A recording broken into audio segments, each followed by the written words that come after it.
Hey everyone, and welcome back to the channel. This is the Diabetic Voice. This is where we cut through the nonsense, debunk the myths, and talk about real life with diabetes. Today's topic? American Airlines' so-called diabetic meal. And I'm just going to say it plainly. The meal they served was a complete disaster.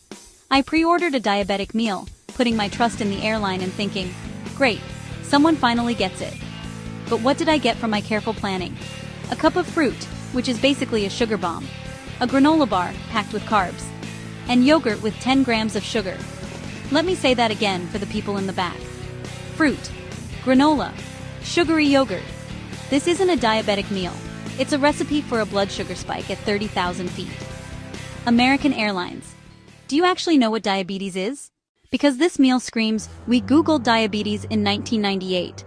It's a perfect example of the outdated and frankly dangerous advice that still circulates today. So let's clear the air and talk some real facts.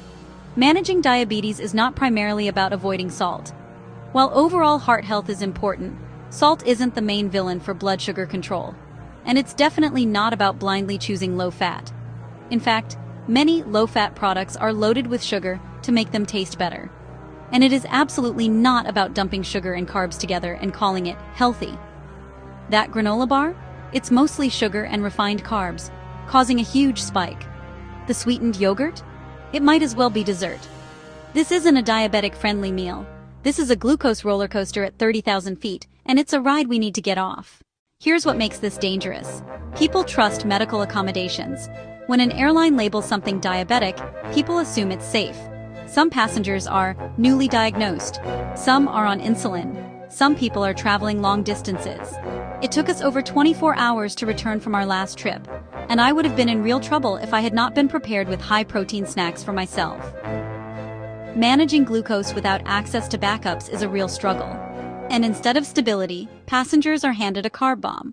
That's not just careless, it's irresponsible. What should a diabetic meal look like? It's not complicated. Protein, eggs, chicken, fish, cheese, healthy fats, non-starchy vegetables, minimal sugar, clearly labeled carbs. No one with diabetes asked for juice, or sweet yogurt, or a processed granola bar. Natural sugar are just excuses. American Airlines, do better. This isn't about personal preferences or a dietary choice. This is about a serious medical reality that deserves to be treated with respect and competence. If you're going to offer a diabetic meal, then maybe, just maybe, you should consult an actual diabetes expert. Until then, what can we do to travel safely and manage our blood sugar in the air? First, never trust an airline's diabetic meal. Always pack your own food.